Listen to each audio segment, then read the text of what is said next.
Okay, good morning, everyone. Thank you very much for joining to this session. My name is Masoud Moshtaghi from LUT University, and then today we will have a little bit of discussion, also detailed viewpoints about the hydrogen embrittlement mechanisms and also understanding what we did so far.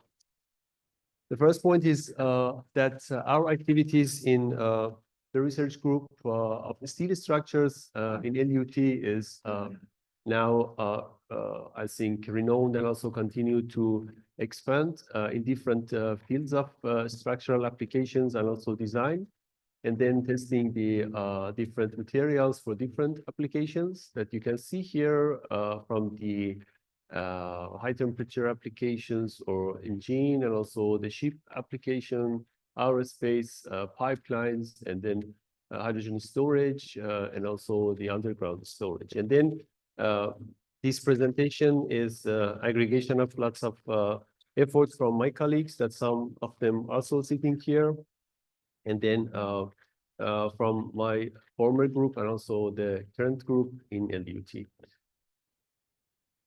Okay, then first of all, I want to also review a little bit about the strategy of our university. That is some things that I think our rector asked me to explain that everywhere. Then this is the strategy of our university, that we are working on air, water, and energy. Then all these three important sections connected with the business and society together. And then we are under this energy section, that is transition to neutral. The carbon neutrality is some things that we are looking for that. And then also a big part of that is preparing the required infrastructure and then the required materials for that. This is the overview of the research group that we are now running steel structures in LUT. We have 5 postdocs, 7 PhD students, and 1 research engineer, and also 3 lecturers, plus several master and bachelor students. We have that couple of presentations during sessions, and then I invite you also to look them and also contribute to the discussions. This is an overview of our activities, ranging from different fatigue and mechanical testing to design of different hydrogen infrastructure, like this pipeline applications, underground storage, and then also hydrogen storage tanks and the others. Also, we are active in additive manufacturing and design of the weld process for different applications, including the hydrogen. That is some things that we are continuously working on that. This is the specific topics or the area that we are working in, viewpoint of application for hydrogen facilities.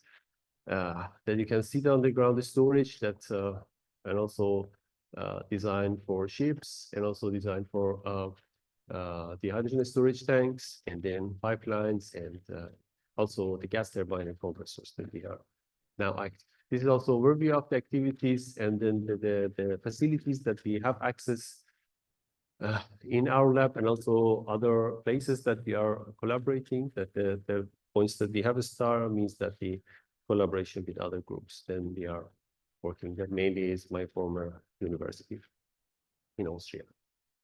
And then specifically, I picked up some iconic devices or facilities that we have. Here is our 5 meganewton load frame that we can do the very big test also in the cryogenic condition till -60 with the supply of hydrogen also. And then this is something that we are now actively working on that. Also, the other range of fatigue machines that I think the research group of steel structures is, I think, the traditionally home of many fatigue machines. We have servo plus fatigue machines, and then that they can range and also test the different materials in different environments, depending on the application. Also, when it comes to hydrogen embrittlement activities that we did so far, I think we started to study like this normal study for different materials. For example, you can see that hydrogen embrittlement in Martensvik skills is studied a lot in our recent work, but then also we have these 3 standard section or a cycle for a study. It's maybe not working. And then this is multi-scale microstructural characterization, multi-scale hydrogen mapping and simulation, also edge-assisted crack paths, and studying the fracture features. Then with this approach, we try to study that how we can see and predict hydrogen embrittlement and how we can see that the relation of microstructure with it. Then the result is, I think, published in several journal papers in recent and past years, and also some of the works also will be presented during these sessions in this symposium. But then also related to the other materials that we have this ferritic paralytic steels that is also studied, and then we have seen that there are lots of variation in the mechanisms and also the design of the microstructure that can affect on our hydrogen embrittlement behavior. Then what we finally reach that okay, there is a super sensitivity to of the mechanisms depending on the local microstructure. That is, I think, the big message that we could reach from all these studies. And then the same study is also done for paralytic steels with a high paralytic amount, and then also for austenitic stainless steels. And then we also expanded to the weld metals, and then in the weld metals also we have seen that this variation of mechanisms, and then also a little bit of confusion in identifying the mechanisms. And then we have seen that in single material, in single even grain, that we have different mechanisms active. And you can see here also our activities related to additive manufacturing, and also we did the same also here, and then we have seen also the same issue. And then this is also a review of our additive manufacturing activities and devices that we have in the LUT. Then what we studied about the relation of microstructure with hydrogen embrittlement behavior is trying to design and also optimize the procedure in the view of this microstructure, and also development of hydrogen-resistant additive manufactured alloys. That is also a collaboration that we did with the Springgate in Japan, and also the guys and also our very good colleagues there. And then we have also observed the distribution of defects and also how we can exploit them in our behalf. And then you can see that this works also related to the other types of pipelines and then other things, and then also designing the steels for the fatigue applications. But finally, we reached to this point that, okay, if you want to safely operate any kind of infrastructure, the first point is that we need to know what is happening. And then if we have this local variation of mechanisms in very, very local area, how we can do it. And then we have seen that the variation of this also in recent projects that we have also within Austrian consortium. That is also the presentation that we had yesterday.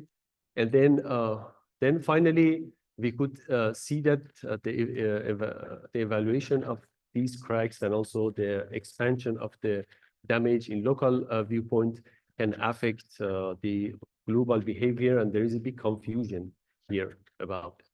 And then while that we see or simply see that in many scientific occasions that everybody explained that, okay, there is a very simple definition about hydrogen embrittlement, like this, we have environment, materials, and stress.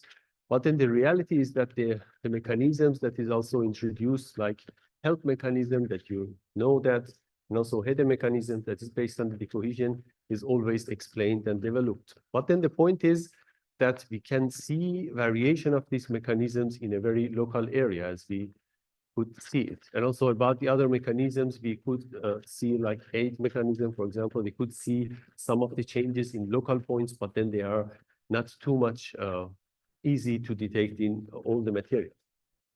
Also related to void-based mechanisms, that is also same to the mechanisms that provided or introduced by Professor Nagumo. And then as also we have this variation in between these mechanisms from HELP to HEDE, from that is also the health-mediated mechanisms or the others, we could identify that very similar mechanisms in different materials with the variation between these mechanisms.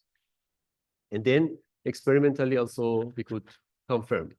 Also related to the deformation mechanism, like that the sleep behavior, we could see that hydrogen can affect in many different directions the sleep behavior. For example, in Moshtaghi steels, we could see that the planarity of sleep, and then we have this effect on the, I think, 011 plane that's here. And then finally, we could see that also the effect of a critical local hydrogen amount. That then this is also some things that in the community a little bit confused about that, especially in some level, some industrial level, that they see that, okay, this local hydrogen or local critical hydrogen content can be used as a real number. But then this is just a unknown number that depends on many different characteristics, and then we cannot easily quantify it, and then say that, okay, we have one number that we can easily say that if we exceed this number, everything will be broken. Also, we have this embrittlement.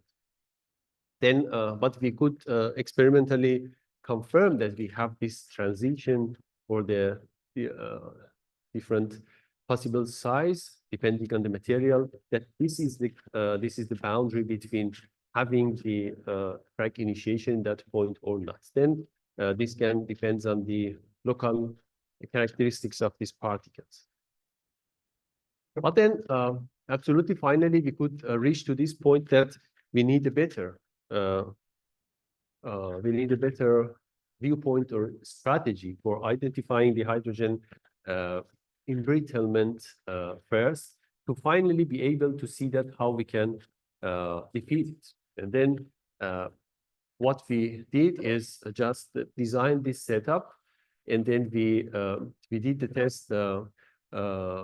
For first, we started with the fatigue testing, and also we have seen that how we can monitor the amount of heat that generated, and also here that we have this WP. That's I don't know, this is not working. WP, that is the dissipation of plastic here that we can see. And then based on that, we have this brainstorming a little bit that, okay, maybe it is possible that to see the effect of different variations of microstructure based on this hydrogen effect on general effect on the fracture, that we could see that as a maybe a viewpoint that can be related to the entropy. But then final point is the multi-scale testing of the material to see that how we can see this entropy generation, and also how we can testify it. And finally, we reached to a very interesting point after the test, that here you can see with the increasing amount of hydrogen charging, then we can have that always a specific number that is called the total entropy here, that is somehow like elastic modulus of the material. And then this is fixed. Now for this material that is paralytic steel is 3.27 exactly. And then this is the number that is intrinsic behavior, that can show the intrinsic behavior of the material, respective of amount of hydrogen. But then you can see that the drop of life. And then when you have this drop of life, then we expect that you will have that a lower level of entropy, or you should have. But then who compensated? Hydrogen. And then this is the point that we found that we have specific mechanisms or general viewpoint that we can say that, or we can call it as a hydrogen enhanced entropy. It means that hydrogen can generate entropy. And then finally, after the tests, we could also confirm that also in local scales, in the nanoscale level, that how we can see that locally in nanoscale, that you can see that here, that in local points, we have the formation of entropy here, and then this could reach to the generation of or interaction of hydrogen with it, and also we have the generation of entropy.